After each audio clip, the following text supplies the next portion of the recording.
guys, and welcome back to the ACE Academy. In this video, we will be looking at the natural hyperbolic function or the natural hyperbola. Now, the natural hyperbola has the equation y is equal to 1 over x. And the shape of this function is quite simple. It would look something like this. Okay? And the shape of this function will continue forever. That is a given, and it's indicated by the arrows, right? Now, don't worry too much about the shape. I will get into where the shape comes from and how it is derived, okay? The first thing I want you guys to take note of is the differences of the functions that we've done so far. So what I'm going to do is I'm just going to give you the standard equations or the natural equations for the linear function and the quadratic function. So the linear function has the equation y is equal to x. The parabolic function has the equation y is equal to x squared. And now looking at the hyperbola is y is equal to 1 over x, but this can also be written in a different way. And I'm going to look at your laws of exponents for this one. I'm sure that you would agree with me that this equation can also be written as y is equal to x to the minus 1. And this is really important because you know that when you have a negative exponent, the number that is attached to your negative exponent is not in the correct position. In this case, you can see that this is x to the minus 1 over 1, and x to the minus 1 is in the numerator. Because of this negative sign on its exponent, this would become y is equal to 1 over x. We'll switch the position from the numerator into the denominator, and we would assign it a positive exponent. So using this formula that I've just derived for you, you can see that the equation for the hyperbola is actually y is equal to x to the minus 1. Now there's a difference here between these three equations, and that gives you the difference in shapes. For the first one, x is raised to the power positive 1. That is your linear function. For the quadratic function, x is raised to the power positive 2. And for the hyperbolic function, x is raised to the negative 1. And that gives you your change in shape. Don't worry too much about this. This was just a bit extra information for you guys to just take note of as you go along with this section. Now let's go ahead and look at the natural hyperbolic function. The natural hyperbolic function has the equation of y is equal to 1 over x. So let's go ahead and plot this function. The first thing that you will notice is that the Cartesian plane on your screen right now looks a bit different to the normal Cartesian plane that we use. And you'll see why in just a second. The reason for this is because, as you can see, this equation is a fraction, okay? So it is much easier for us to plot this equation, plot this function, by looking at a smaller portion of the Cartesian plane, okay? So let's go ahead and plot this function, okay? We're going to start off at an x value of 0, and we're going to substitute it into this formula. This would give us the equation y is equal to 1 over 0. And this is extremely important because we know that we cannot divide by 0.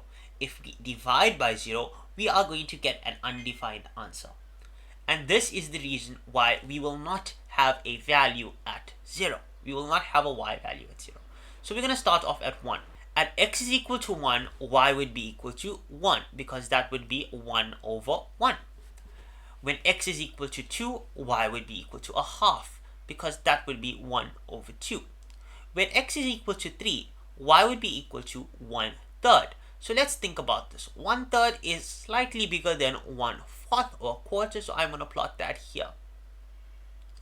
And when x is equal to 4, y would be equal to 1 over 4 or a quarter, so I'm going to plot that there. Okay? Let's go ahead in the negative x region.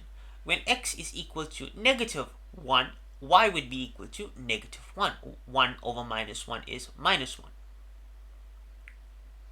When x is equal to minus 2, y would be equal to negative a half.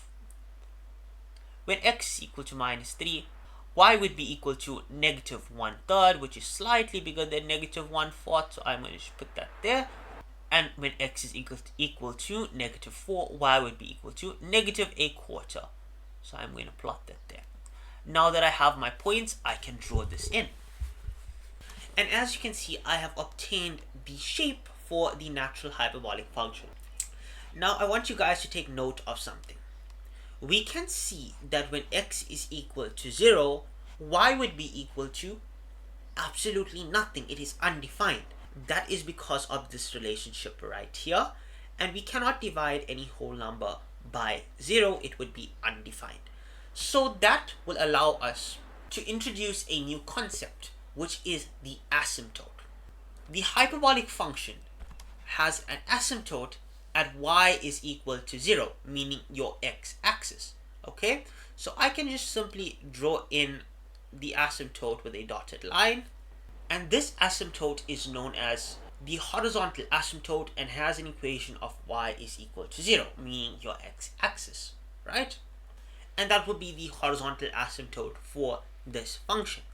There is another asymptote for this function, and that is the line x is equal to 0, and that is your y-axis. Now these asymptotes are important points for this hyperbolic function, as it allows us to split this function into 4 distinct regions, which are known as your quadrants, where this one right here, top right, is your first quadrant, top left is your second, bottom left is your third, and bottom right is your fourth. It starts off here and it goes in an anti-clockwise direction in order for you to label it. We can see that the hyperbolic function only exists for 2 out of the 4 quadrants that is created by its asymptotes. Now the significance of asymptotes comes into being because these are points at which the function does not exist. We cannot get a y value for those x values, meaning the function will continue approaching these lines, but it will never intersect or touch them. Okay, so that is extremely important for you guys to know. Now, using that understanding, we know that domain is all the x values for which the function exists, and we can see that the function will exist for all the x values from negative infinity to positive x infinity, except for when x is equal to 0, because that is our vertical asymptote. So we can say the domain is x is an element of real numbers, and write an exclusion to the side where x does not equal to 0. Another way to write this would be x is less than 0 and x is greater than 0. Because for all the values to the left of the y-axis, we will have a y value for the function as long as it does not equal to 0, so it must be less than 0. And for all the values to the right of the x-axis, we will have a value, a y value for every x value as long as it does not equal to 0. That's how we would write it. Now for the range of this function, this would take a similar approach, as we will look at all the y values for which this function exists. This function exists for every single y value except for when y is equal to 0, which is your x-axis and your horizontal asymptote. So in order to write this down, we can say y is an element of real numbers and y does not equal to 0. Another way to write this would of course be to write y is less than 0 and y must be greater than 0. It's that simple, guys. All the best, and I will see you in the next one. In the next video, we will be looking at the shape of the natural hyperbolic function, so do stay tuned for that.